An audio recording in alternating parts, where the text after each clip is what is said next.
Kodanikuühiskonna Sihtkapital on Viljandi eelarvamusfestivali suurim toetaja. Sellel aastal sai festival toetust meie kodanikuühiskonna innovatsioonifondist, mille keskmes ongi elanikkonnakaitse, kogukondlik koostöö kogukonna ja kohaliku omavalitsuse vahel ja kriisivalmidus.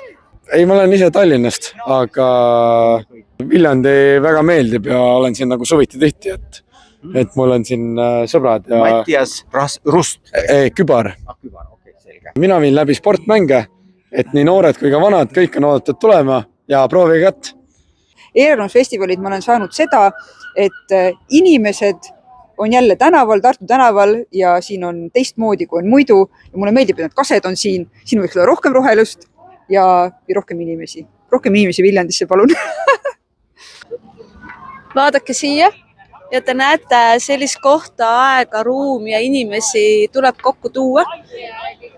Ja seda me teeme, see on unikaalne ja see on privileeg igale linnale ja kodanikule.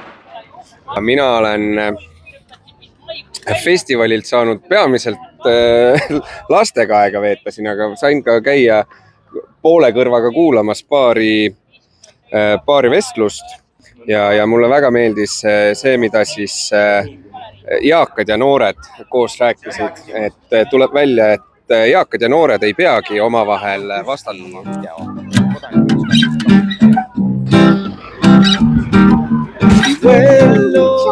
Lejos de mi casa, lejos de mi mamá, amame como soy. I'm not used to it.